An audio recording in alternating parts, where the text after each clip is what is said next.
La arquitectura republicana recibe este nombre debido a que en sus primeras manifestaciones coinciden con la etapa formativa de la República del país, la cual vino a ser la expresión plástica de los ideales políticos y sociales del país en el momento de su formación.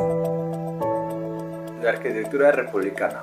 En su primer periodo tuvo una manifestación de esta arquitectura en el Perú, y esta se ve como una arquitectura de una nación bastante independiente.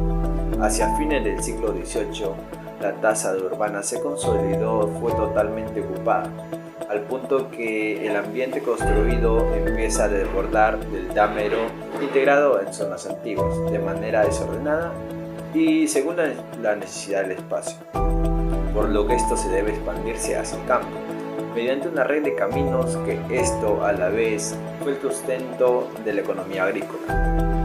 Con la introducción de nuevos materiales, un nuevo estilo, la ciudad mantiene su hegemonía y liderazgo regional. Además, busca mejorar sus infraestructuras de servicios básicos y también de su equipamiento. Características del primer periodo de la arquitectura republicana en el continente peruano. Acabamos de entender que la arquitectura republicana ha seguido un estilo similar al de la época colonial, donde se obtienen tres estilos arquitectónicos. Uno de ellos es el estilo neoincaico, el neoperuano y el neocolonial.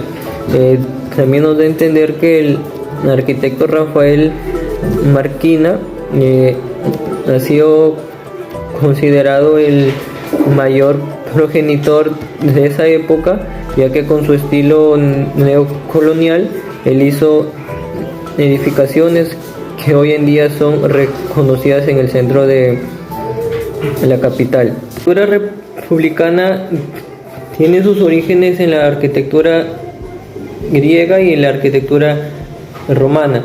Sus elementos decorativos que más se usaron en esa época eran las cornisas, los capiteles, las columnas y los conocidos balaustres.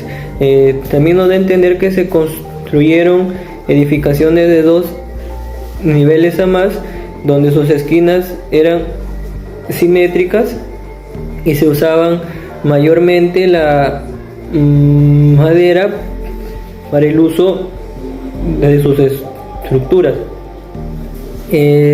También nos da a entender que el hierro forjado era utilizado en los enrejados que tenían cada edificación. Una de las principales características de las edificaciones eran que tenían 3 tipos de fachadas.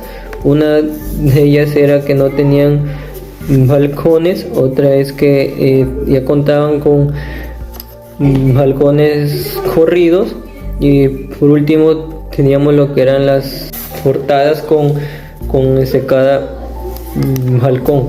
Otra de las principales características es que encontramos también lo que eran las portadas, donde los dinteles eran sustituidos por arcos, las cuales aparecen de una forma muy discreta, donde eran rectos y un arco tendido, y también eran enmarcadas por las pilastras, que eran de algo muy sencillo. Las ventanas, donde aquí encontramos que estas eran hechas a base de paneles de madera que tenían cristal y también tenían lo que eran las celosillas hechas a base de el metal. Y acabamos de entender que las ventanas tenían un alféizar muy pequeño, y el tamaño de cada ventana era de una mayor proporción. Las cortinas se usaban mayormente en las habitaciones exteriores de cada edificación.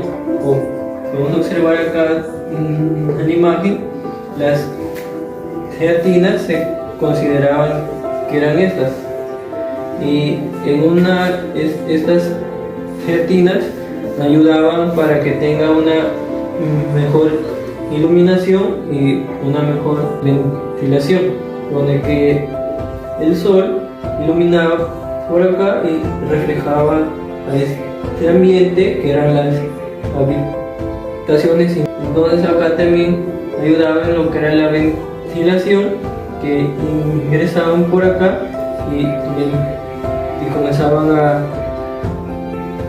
ventilar estos ambientes, ¿no? Esas eran las conocidas teatinas, que mayormente estas se usaban cuando cada edificación por adelante tenían balcones que eran cerrados o corredores que eran también alargados.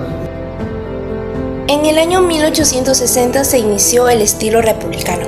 Sus características básicas, tomando el modelo del siglo XVII, fueron la horizontalidad, verse apoyado por un cuerpo inferior, llevar friso calado y bajo. Sus tableros y recuadros tallados incluían celosías y sobreluz, quedando coronados por una cornisa.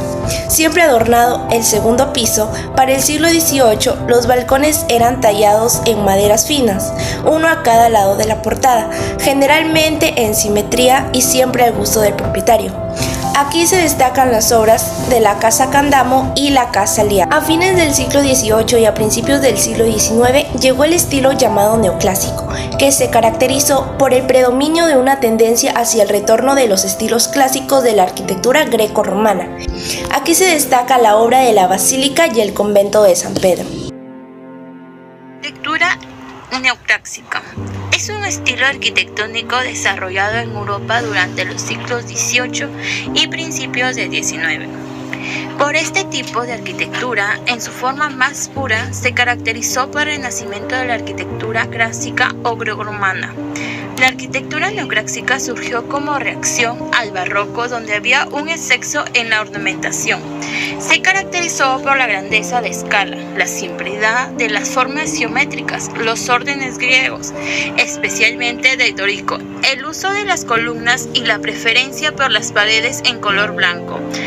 A comienzos del siglo XIX, casi toda la nueva arquitectura de la mayoría de los países de Europa, Latinoamérica, colonial y en Estados Unidos reflejó el espíritu neoclásico.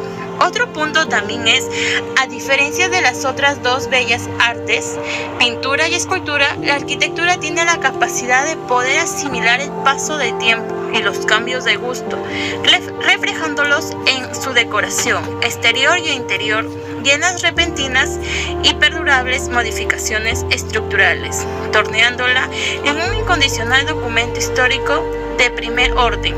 Asimismo, por ejemplo, las investigaciones arqueológicas realizan una cuadrícula de análisis que permite estudiar diversos niveles estratigráficos a un mismo tiempo al descubrir un monumento antiguo, estableciendo etapas de desarrollo, a relacionar construcciones de épocas variadas con los utensilios hallados en ellas y que tienen distinta calidad y técnica.